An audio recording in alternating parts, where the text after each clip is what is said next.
Welcome to the AAA Leader podcast. I'm Caroline Marcon, an organizational consultant based in Brazil, and today I welcome to the show Richard Barrett. Thank you. So here with me, I have also Paul O'Doherty, an organizational consultant, my partner, and the co-writer of The Power of AAA Teams, our book, which is launched in Portuguese and soon will be translated into English, with the preface of Richard Barrett. Woohoo! Woohoo! So let's move to the conversation. I'm Okay. so happy to have the opportunity to have the two of you here with me. Paul is also going to raise some questions, but before, for those who don't know Richard yet, I'm going to quick read his bio, You know, I would prefer you don't Not do to. that. Like, I'll keep it really brief. I don't You know like... what? So maybe you could share who Yeah. is Richard Barrett. Okay. I wish I knew the answer to that. For many years, I was a transportation engineer at the World Bank, and then I stopped being a transportation engineer and became a transformation engineer. I only had to change a couple of letters, and I was on my way. That was 35 years ago. And so I love to come to Brazil because the people in Brazil really get what I'm about.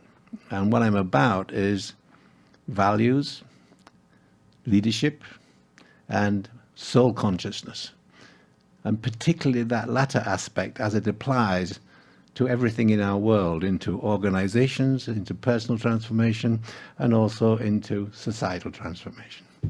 That's what I'm about. Perfect. And how many books have you written so far, I Richard? kind of lost count, but I think I'm up to 16. 16. I've got 17 on the way, and 18 is already fertilizing in my mind.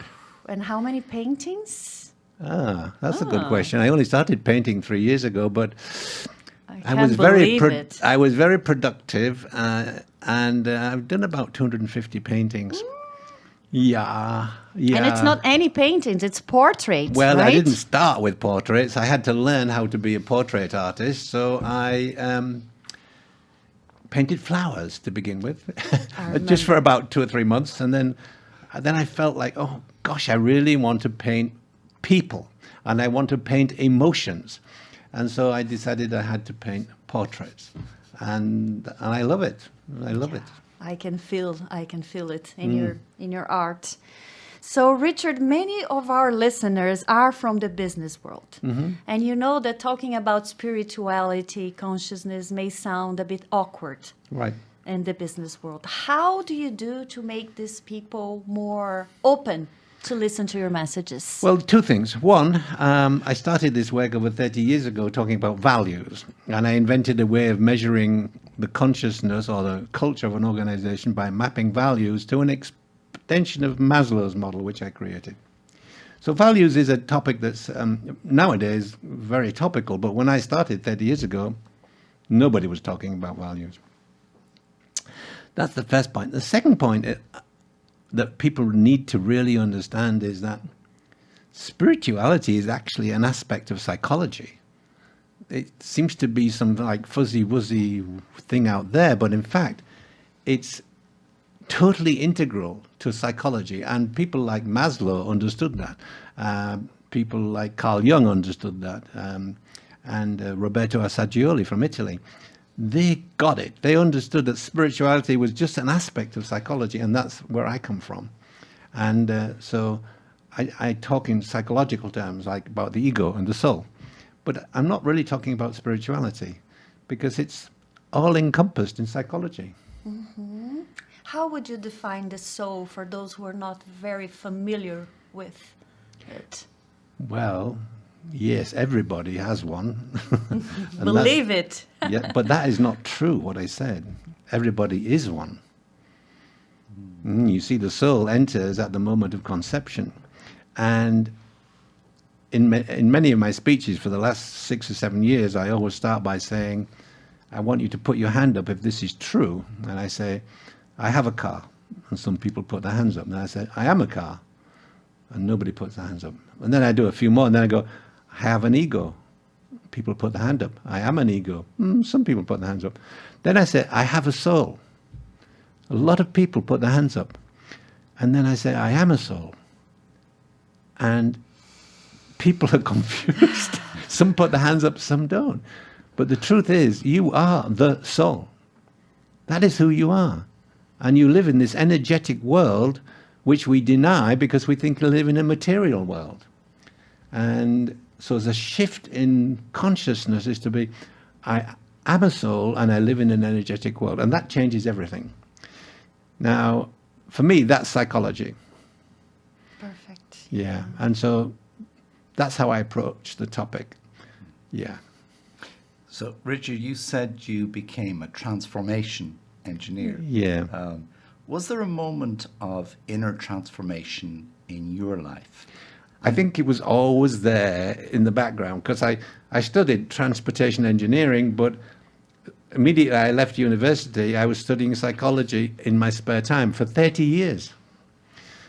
So it was a natural progression when I got to the World Bank and been working there quite a number of years and just suddenly became bored with my career. I had loved it up to that point, but I became bored with it.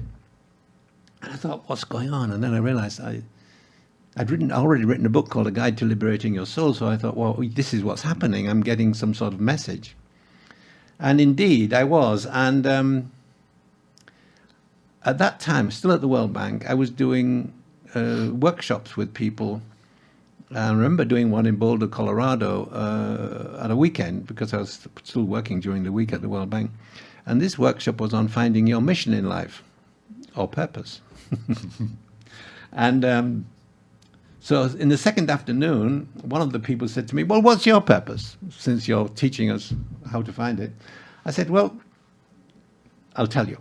And then I had an affirmation, which I could not remember. The affirmation was, I'm an internationally recognized speaker and author on personal and organizational transformation. That was my affirmation. But when this question came to me, my mind went blank, totally blank, which felt quite embarrassing. So I just said, hang on a second. I closed my eyes for about 5 or 6 seconds. Out of my mouth came the words, I'm an architect of global transformation. You could have knocked me over. That was a decisive moment, because it's like, okay, so if that's who I am, it took me a month to think about it. If that's who I am, I need to just get out of the way and allow that to happen. And that was a turning point moment. And, but yeah, I'd been building to that for a long time, but it's a moment I will always remember. Can I ask a follow-on question? For you, Richard, what was the difference after you connected with your soul?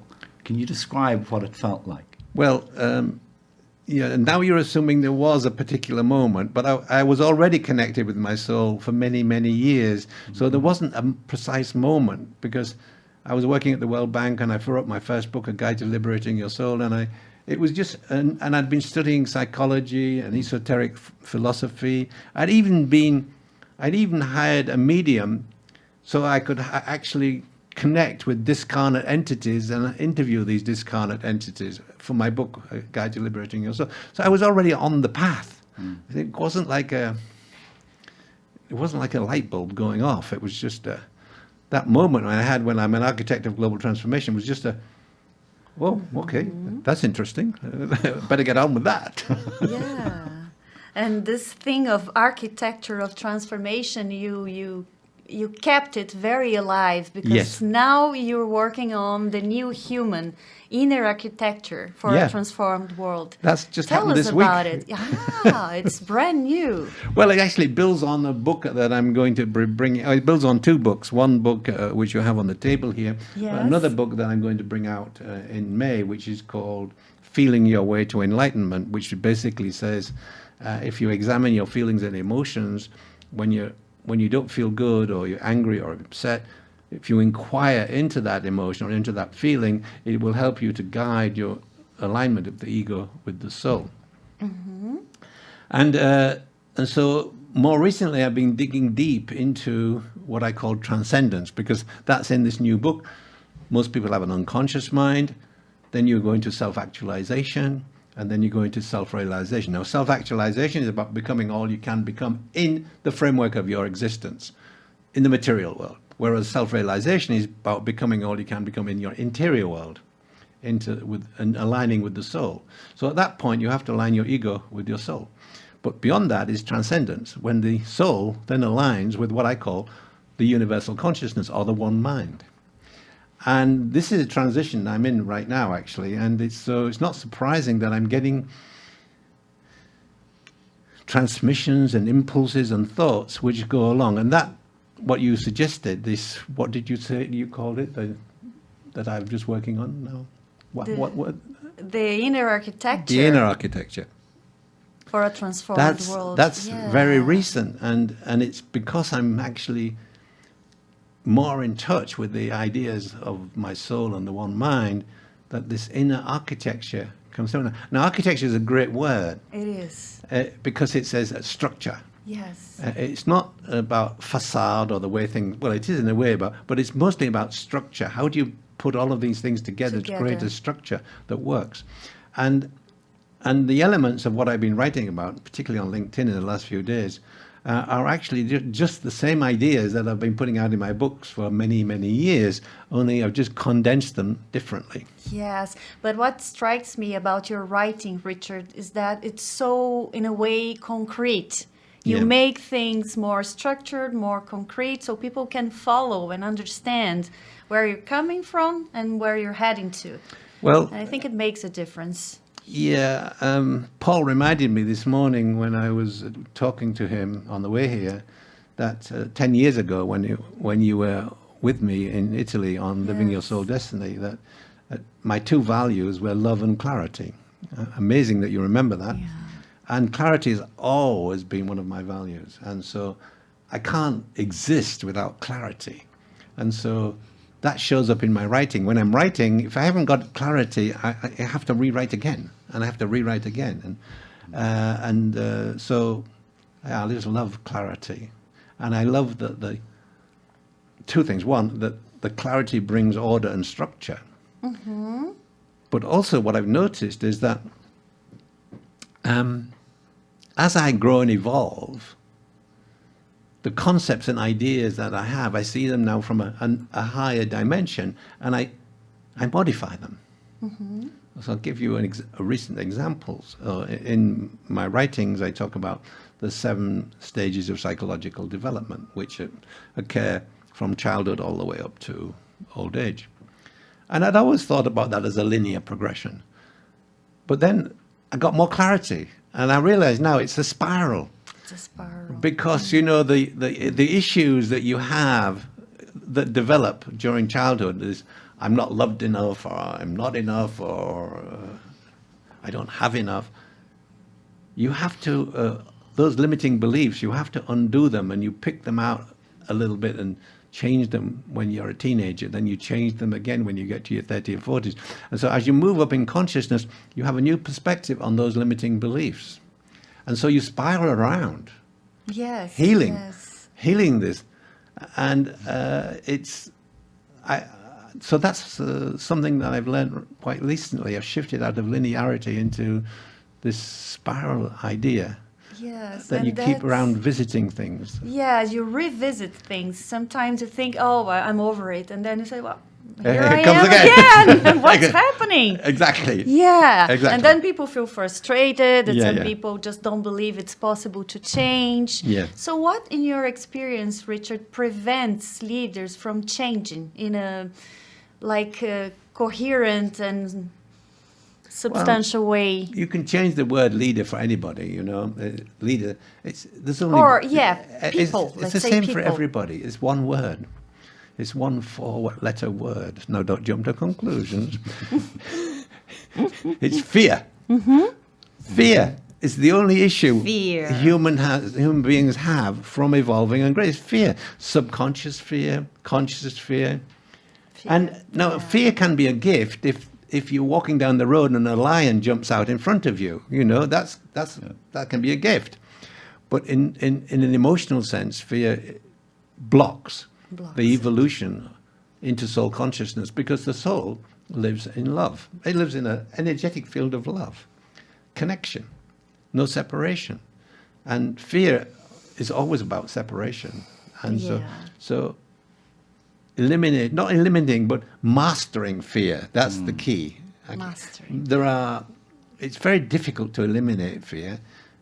And I've been working on it a long time. And I can say that I don't have any fears 99% of the time. But again, in that spiral, I will notice sometimes, oh, look, there was a little fear. And I know how to get over it now and just accept what is and say, well, it'll all be okay. And that means I'm trusting my soul because I don't have a soul. I am a soul. I'm trusting my soul to resolve this situation. I don't have to even worry about it. So it comes with self-awareness, absolutely, acceptance, absolutely, and courage. Yeah, and the fear is very destructive on the body, and stress is we all know stress is destructive on the body. Yeah. And I have been. Now I don't know to what extent that is true. I'd like to think it's true, but 3 weeks ago, same day as Paul's birthday, I was 80. Okay, I don't look 80. And why? I seem to think, well, I don't have any stress. I haven't had any stress for ages because I just accept what is and I surrender to my soul. Surrender, I don't mean giving in, but listening to impulses that take me in a particular direction. Like you mentioned my painting 3 years ago. I was writing books. In the middle of a book, I got a message from my soul, stop writing, start painting. So okay.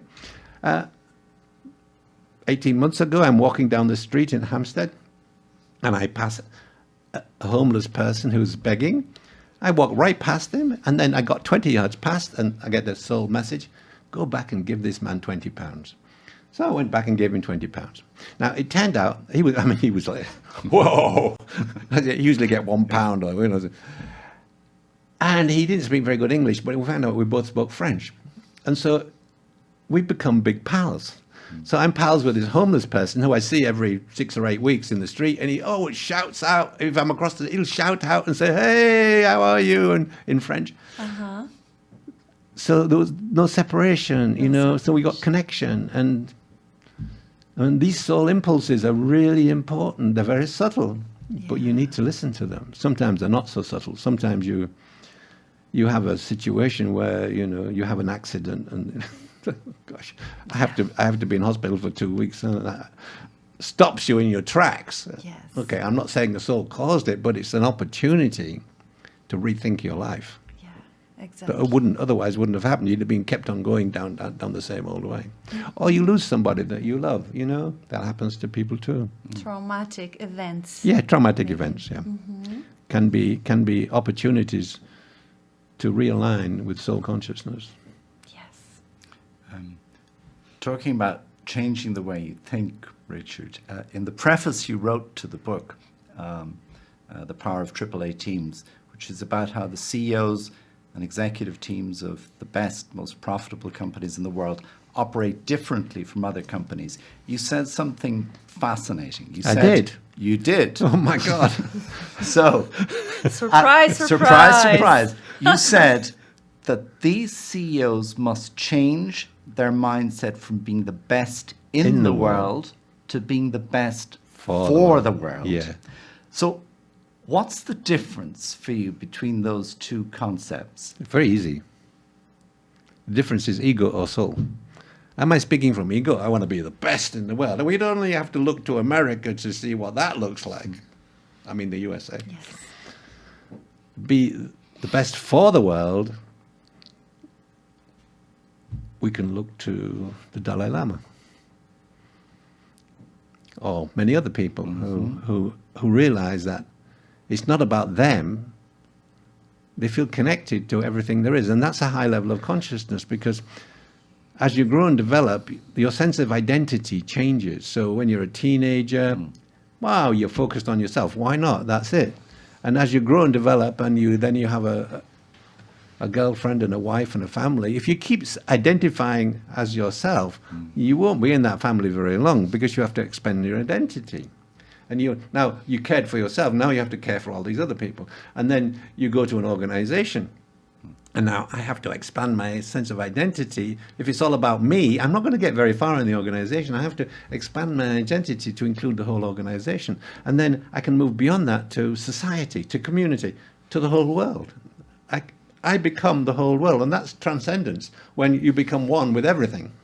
So that I give to you, I give to myself. You're another aspect of who I am. Yes. When I look at you, I'm looking at myself. Well, it's a very nice thing to look at. And you too, Paul. Thank you, Richard. And if you had to, you've worked with a number of companies around the world.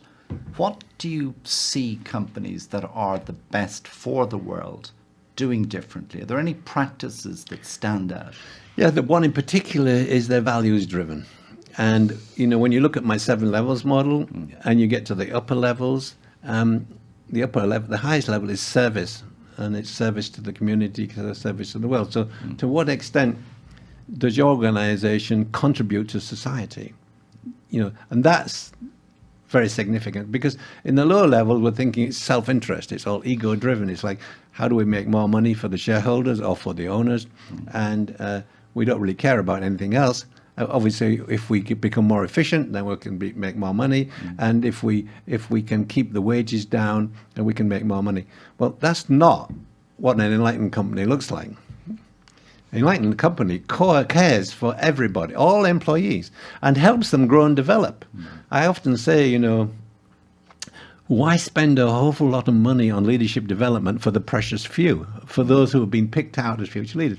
I think that's completely the wrong way about it. What you should do is spend a good chunk of your money on helping everybody, every employee grow and develop, and they'll thank you for it, because not only will they be different at work and more constructive and have more ideas, but they'll be different at home. Yes. So you'll also be they will also be impacting their partner and their children. Well, that's, you know, if you can learn that in an organization, you're really impacting not just the 10,000 people in the organization, you're impacting 40,000 people, because there's a partner and children involved too. Yeah. So that's an amazing way to impact the world, by providing personal transformation courses for every single person in the company. Yes, yes. You used to say that personal transformation is the foundation for collective transformation. True. And you also said, and I remember this quite well, that the level of consciousness of a company never goes beyond the level of consciousness of the executive team. Exactly. So now you can how have does pockets. You can have so. Look, I've raised my hands. I must be getting passionate. Oh, good. I like it. So, the culture of an organization is a reflection of leadership consciousness. So you can't really change the culture unless the leaders change or you change the leaders. It's as simple as that. So if you're CEO, and I've seen this many times, the leader, we map the values of the organization. There's a level of cultural entropy. That's the degree of fear and frustration in the company. And then the leader says, okay, you know, I am causing that. So I am willing to change. Is my leadership team willing to change? Mm-hmm. And sometimes the answer is no. And, you know, and then it's hardly worth bothering doing a cultural transformation program in an organization on that if the leaders are not going to change. Or the leader says, look, you know, this is where we're going. We're going to explore our values. And if you're not interested, I'm inviting you now to either change or leave. It takes courage to do that, especially if you've got high-performing people. Yes. But that's what, you know, the culture reflects the leadership consciousness. And values-driven organizations are the most successful on the planet. Plenty of research to back that up. I was saying that 20 years ago, but, you know, more recently, there's lots of research to support that. So it becomes a choice from the leader and the leadership team. Are we going to go on this journey because it will make us more successful? Or are we going to stay in our ego-driven hole? But as you say, it needs to be by example. Yes, The so leadership team. role model is really important. I mean, becoming a role model for authentic leadership is the way to go. And what is an authentic leader? Is a leader who knows themselves, has full emotional intelligence, and in one sense is fearless because they will be vulnerable. They will be vulnerable. Well, men are taught not to be vulnerable, but being vulnerable is the most courageous thing you can be, and people love it. They love it because they want to be like that, and that's when you become the role model. And not only is the role model for your employees, but for your children too. Yeah, it creates relatedness and connection. Yeah, that's right. Connection comes from authenticity. Have you? Let me speak to all of the listeners or watchers. Have you ever been with somebody who's not authentic? You can sense it. It doesn't feel good. Yes. To be with people who are not authentic. And if you're with somebody authentic, you look up to them and you say, I want to be like that. Secretly, you want to be like that. So you emulate how they are, and they become, Now that can happen at every level of consciousness. So, I mean, that's why Donald Trump got elected. Because there's half the population of the USA are still operating unconsciously, and they see or believe that Trump is successful. So they're willing to let go of all of these very nasty values because they see that person as a role model to get out of beyond survival. Mm-hmm. But you see, but it's not true, and it's going to. I've been writing about this. I mean, USA is going to implode because it's unsustainable, and it's like a company. It's unsustainable. The level of cultural entropy in the USA is high, just like in an organization. And when you've got a high level of cultural entropy, it will not be successful. So making America great again is like it never was great, honestly. Mm-hmm. I mean, it's like number 10 or number 20 in any number of different education, healthcare. There are so many other nations in the world that are doing better than the USA. And you're talking from real metrics that you have. Yeah. Yeah. Yeah, so... And I think that the next question addresses this is really interesting, because as well as working with individuals as a great mentor and companies, you've also worked to measure the consciousness of entire nations. Yeah. And we're using the same model, 7 levels model. And what have you found? Is there anything you can share that you've seen in the greatest, most conscious nations in the world that might help emerging economies and countries like Brazil and other countries to advance? How long have we got? Time is yours. Well, so in addition to the 7 levels of consciousness model, I've also expanded what was known as spiral dynamics into a new, made that slightly differently, and I looked at the worldview model. Okay, so if you go back 12,000 years, and before that, all human beings operated from clan awareness. I now call that family awareness, and then they moved into tribe awareness, and then they moved from that into state awareness. And I'm going back 4,000 years now, so this is an evolution, and we can still see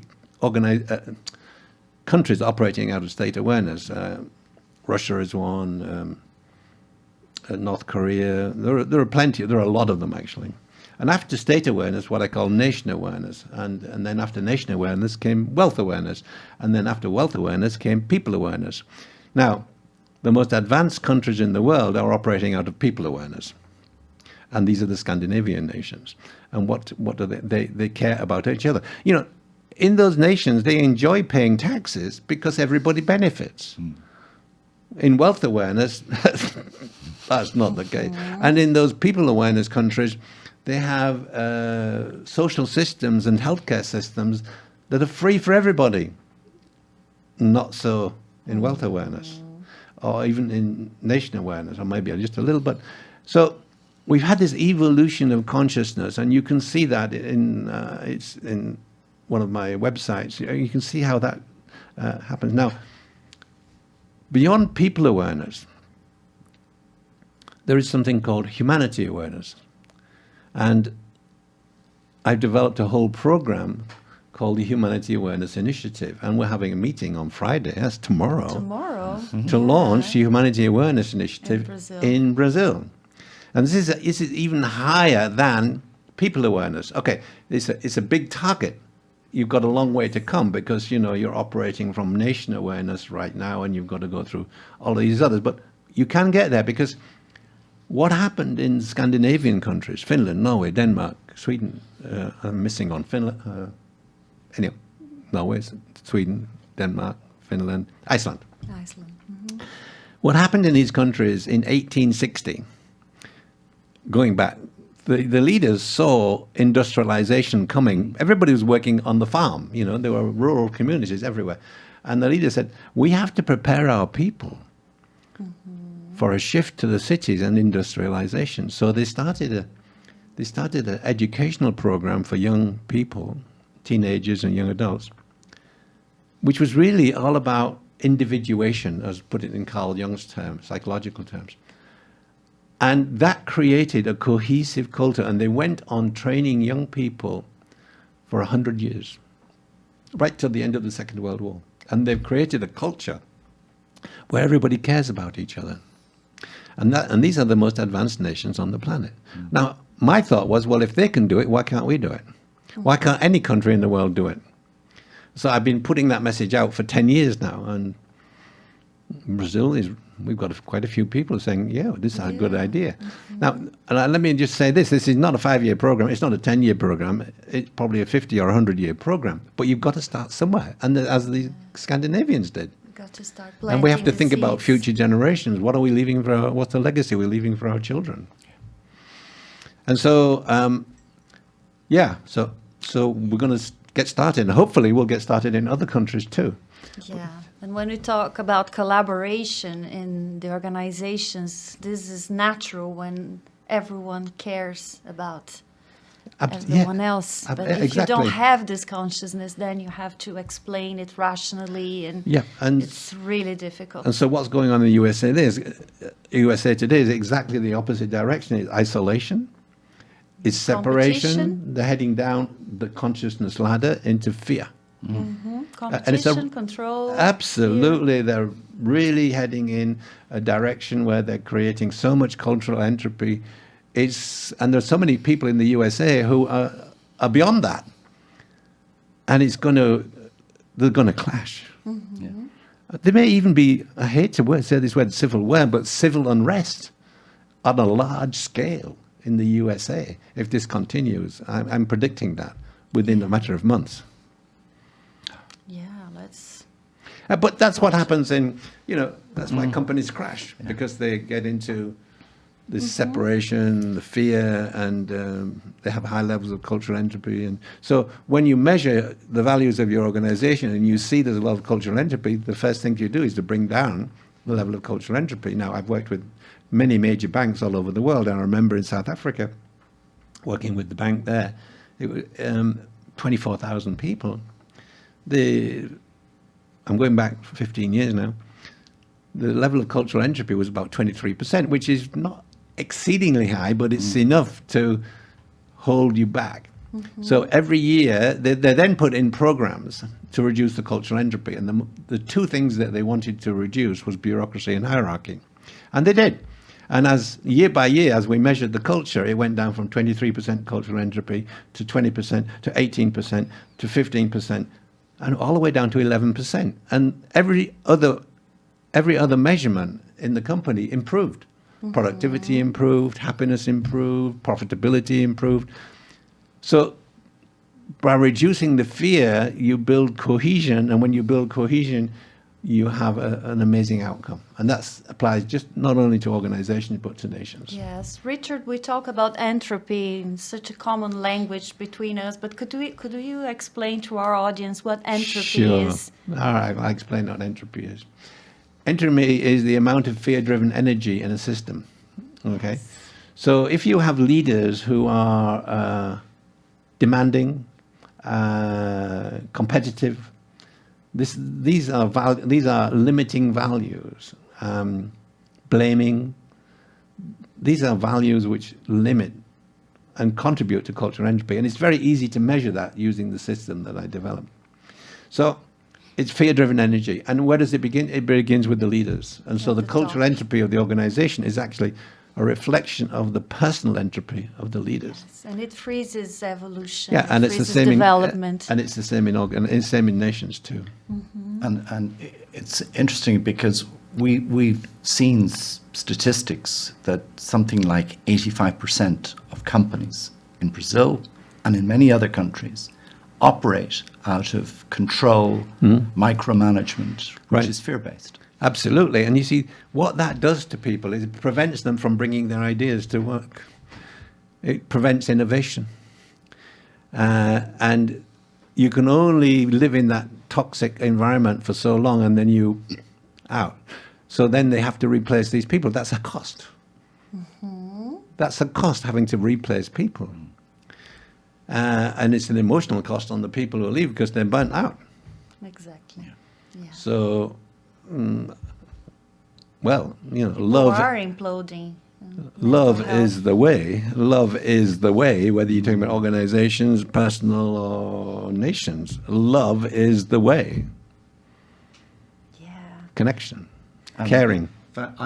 In one of the companies we cite in the book, which transformed its climate and lowered its entropy dramatically, the sentence that came back again and again in Portuguese was gente que gosta de gente. Oh, People no. who love people. People who love people. People yeah. who love people. Exactly. Everyone cared, everyone supported. Yeah, they one care another. about the community. That's what I said about That's the expanding sense of identity, you see. If Exactly. you stay self-interested, you can't care about the people. And that's what the leaders are. I mean, Donald Trump is a perfect example who doesn't care about anybody except himself. Yeah. Sorry, Donald, but that's what we see. Richard, I just loved what you wrote yesterday on LinkedIn about multi-generational leadership. Okay, yeah. That was very interesting because most of our clients are struggling, especially with Gen Z, how Right. to integrate them, Yeah. how to make them Feel at home. feel at home and collaborate more and be more, Yeah. productive in this Yeah. in the system. Yeah, so that they feel at So- home and bring themselves, whole selves to work. So, and you said something very interesting. What that did I each- say? I'd be you fascinated said- to hear. I'll tell you. Okay, great. You said that every generation brings a soul gift. Yeah, And this soul gift should be activated. exactly. And if it's not activated, it just stays dormant. Yeah, so what's the soul gift of Gen Z and how can we activate it? Well, honestly, I Can can't you remember at the remember? moment. I can't remember at the moment. But there are many. Each generation has a gift to give, and so you have to create a cult. Whoa, I'm sorry. I'll do that again.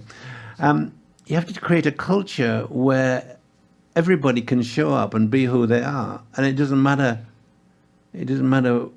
It's not specifically to a particular generation and soul impulse. It's for any soul impulse, and Gen Z, Gen X, Gen Y, even the boomers, you have to create a culture where they can show up and give their gift. And this means, when you look at the 7 levels of consciousness model, it means you have to operate from full spectrum, because these latest generations are operating at level 6 and 7.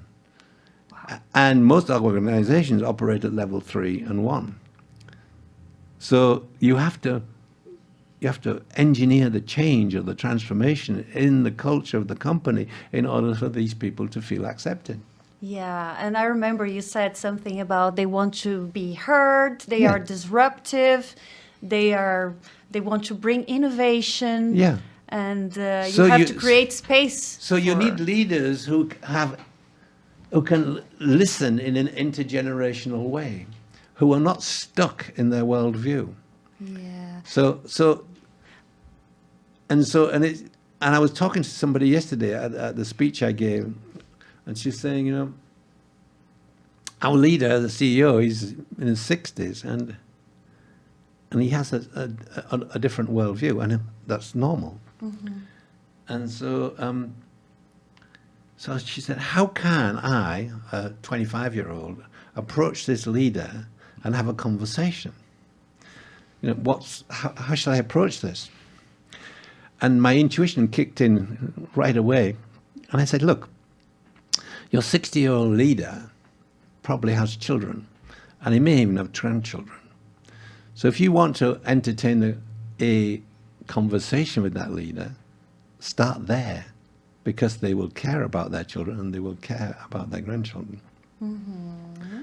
And creating a society where these children will feel cared for and can grow in consciousness.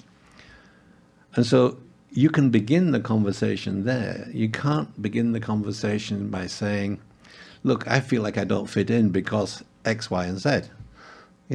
So you could begin the conversation by saying, if you get an opportunity, say, well, I'm sure you've got some children and grandchildren.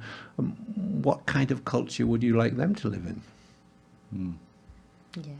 That was like a stroke of intuition at the moment, because when you asked the question, I had no idea, and it just came to me like, oh, okay, it's easy. But you were addressing their needs of Yeah. a 60-year-old needs or Yeah, stage exactly. of So I was consciousness. just says it. So like having the 60-year-old leader reflect on how they connect with young people, because as you get older, and if you have children, connecting with your children can become difficult. You may know that. Mm-hmm. And so you have to be able to have a conversation that addresses whatever their needs are, not your needs. And your needs as parents is often, as an CEO, is control. Mm-hmm. And so you have to address their needs with an opening conversation about, okay, well, Johnny, when you did that, I was pretty amazed, but I was also worried. Are you aware of the impact that doing that might have on other people? Mm-hmm. Have you thought about that? Okay, I'm not trying to change your mind, but all I'm asking is to think about it. And having thought about it, if you want to go ahead and do that, that's fine. That's okay, because you might learn a lesson. Because we learn through pain. Mm-hmm. We learn through what we don't like. Mm-hmm. And I'm willing to stand back and let you have pain if you want, but I'm trying to prevent that from happening. But go ahead. Mm-hmm. Mm-hmm. So it's like that sort of conversation that gives people freedom, but also allows you to express your concerns and have them reflect. I've just produced what I call a download from the universe, which is called the Cosmic Handbook. A year-by-year guide to conscious awakening. And for every year, there is a guidance, right from the age of conception, travel through the womb, into birth. Every year, 1 to 90, and then 90 and beyond, there is guidance for that individual to be on the path to ultimate transcendence. And I call it the handbook because you can just refer to it. If you want to look at your own years, well, you can do that, or you can look at the age of your children and say, oh, this is where they are in their evolution, and it's all really based on these 7 stages of psychological development. Yeah. It was a massive undertaking, but anyhow, it's available freely to the whole world. And if there's any thing that's accompanying this podcast, I can give you the link. The link, yeah, we can put on the subtitles. You can give you the link where you can click and then put in the password, and you can get to this short course. And in the course, you can download this Cosmic Handbook. We will certainly do that. And the password, by the way, is cosmic. Yeah, cosmic. Have you got it? I did it already. But with small letters. Small letters, yes. And we had access to this kind of guidance before when you wrote Evolutionary Coaching. Yeah. The first steps, I think, were there. Yeah. And I can tell you, from my perspective, it changed a lot the way I coach executives, I coach people. Because you really you can read the person where the person is. What stage of development they're at, and therefore what needs they have and what's important to them. Exactly. And then you connect, and then you can be This is going to be another tool to effective. help you with that. Because you can, in your coaching, you can go to the Cosmic Handbook and say, okay, I'm dealing with a person of this age, and you just read up what it is. And then if you want to copy something and send it to them, you can. As you look at the world today, Richard, with acceleration of AI, wars going on, and all the political chaos we're into, are you more optimistic or pessimistic about the future? Well, can I say both? Both. But mostly hopeful. Hopeful. Okay, I'll tell you why. Because we learn through pain. Now, if you look at the span of history going back 12,000 years, each worldview that came into place corrected the issues of the previous worldview. And so now we're into Scandinavians are in people awareness, and what's happening in was the problem is it's state awareness and nation awareness. So, and it's impacting the world. So, I think we have to grit our teeth and get through it. Because when you look at the history of the human being, it's on a progression in increasing consciousness. And so there are dips every now and again when we feel pain. And then we learn, like the Second World War. Huge pain on a global level. We came out of it, we stood up to it, we came out of it, and then the United Nations was born. And many other international agencies, the World Bank. I mean, people criticize the World Bank. I work there. It does a lot of good, but there are also some issues. But what the Second World War did was it created a new way of being at a political level or international level. I think what we're going through now will do the same.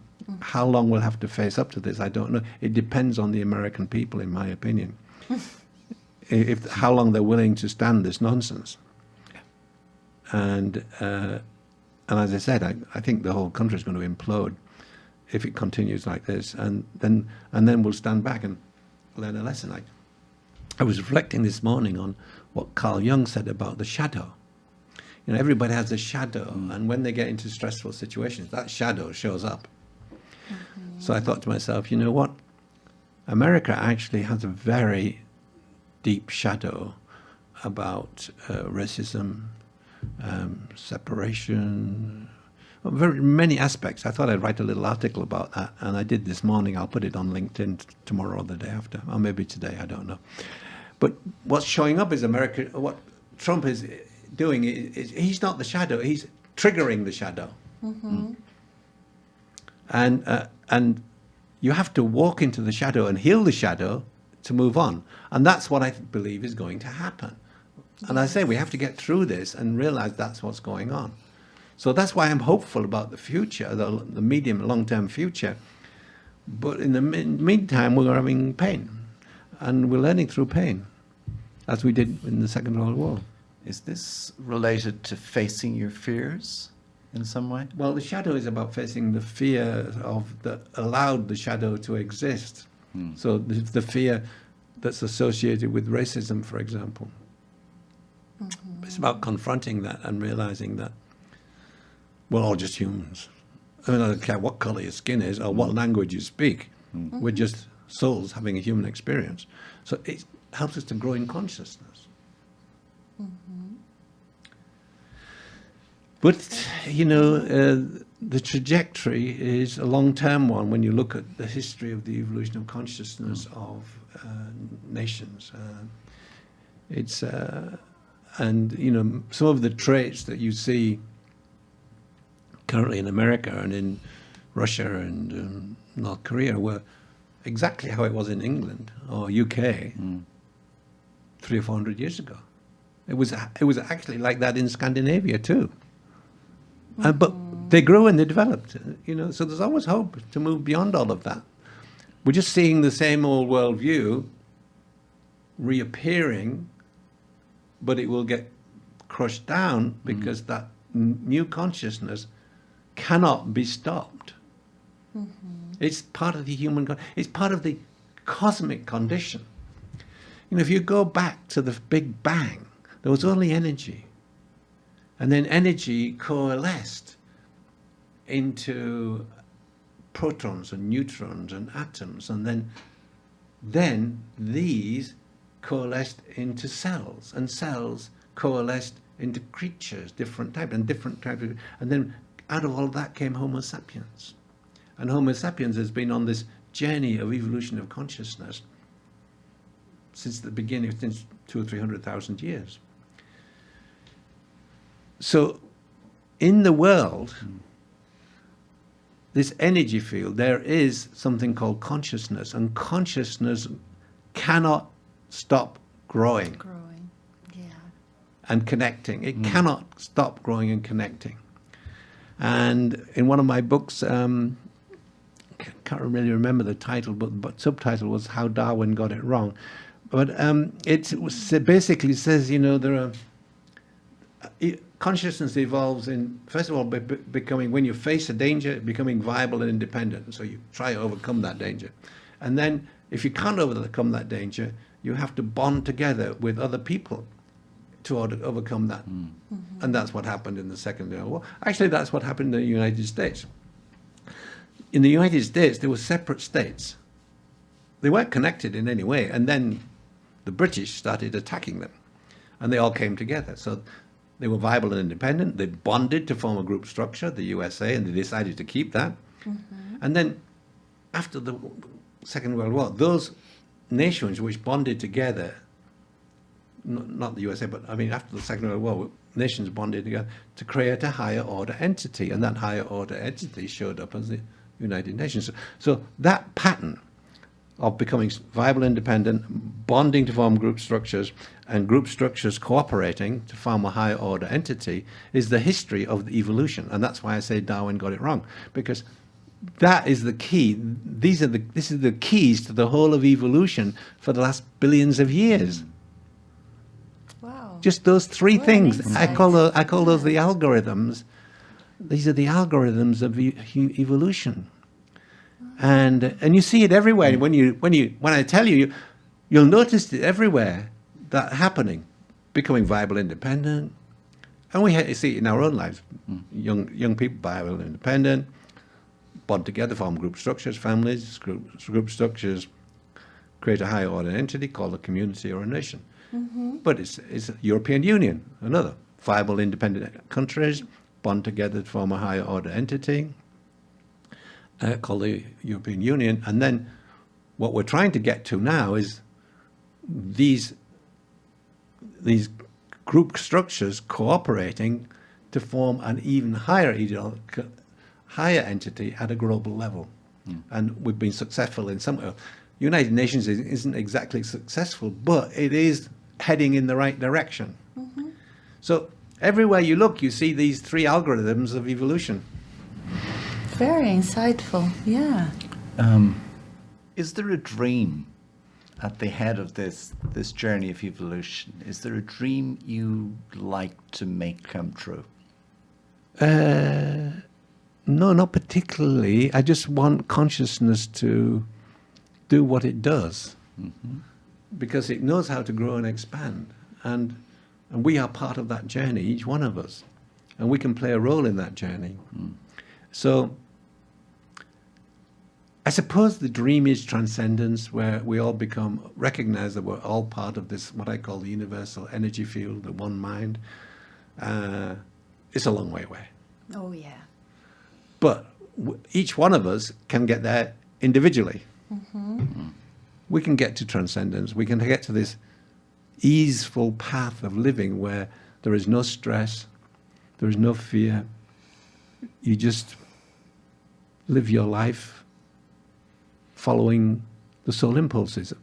You let the doing flow from the being. Most of our doing is about trying to achieve ego goals. No, that doesn't work. Well, you can work up to a point, but then you'll find it doesn't work. So I believe that the more you can practice being and allow the being to flow through the doing to flow through the being, you're actually doing things in the world which come from the soul impulse or the impulse of the universal consciousness.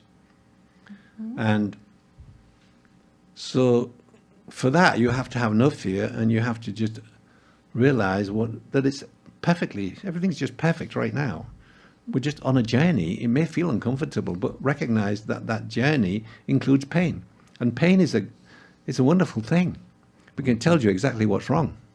Yeah. Emotional pain, physical pain. If we didn't have physical pain, we wouldn't know when to go to the doctor. Yeah. If we didn't have emotional pain, we wouldn't know how to grow and evolve. Yeah. That's my next book. It's coming out in May. Yeah, absolutely. What's your definition of success? I don't like the word success, but So what would be the word? Well, what would it be? What would it be? Because success is like, the word success is linked to a worldview. Mm. Okay, so if you are in state awareness, where it was empire building, success would be, well, we've accumulated all this land. If you're in wealth awareness, we've accumulated all this money. If you're in people awareness, success would look like, I have great relationships with everybody. So success really is defined by the worldview you live in. And if you are in human awareness? If you're in humanity awareness, success, it looks like, and there's earth awareness and there's unity awareness, but in humanity awareness, success looks like people recognizing that they have a soul, no, they don't have a soul, that they are the soul, and that they can be guided by their soul impulse. That's what success for me looks like in Humanity Awareness Initiative. Very good. Richard, is there any other message you would like to share with us, with our audience, that we didn't ask directly? It's all about you. Are you going to show up?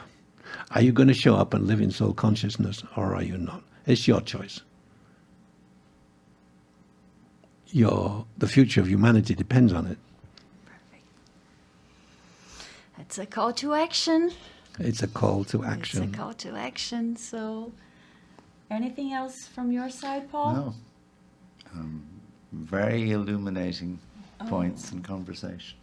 Yes. So I would like to thank both of you. You were both very important people in my circle, mentors, friends, and I'm so honored to have the opportunity to have you here and have this conversation. Yes, I reflect back, it was 10 years ago that we first met, I believe. Yes, in Tuscany, at our Living Your Soul Destiny workshop. Exactly. 10 years later, here we are. Here we are. Yeah. So thank you from the bottom of my heart. Okay. Well. And I would like to close with a sentence you just wrote yesterday. Okay. So it's a common one for you, but it's a very special one for the rest of us, I think. Alignment is the new power. In a world overflowing with information, the rarest and most magnetic quality is coherence. When what you say, do, and stand for are in harmony with who you really are. Thank you. Thank you. Thank you for Richard. noticing. Thank you. Thank you for joining us in this episode. And if you liked it, please share with other people who can take the same benefit. Thank you for your audience and see you in the next episode. Bye. Bye. Bye.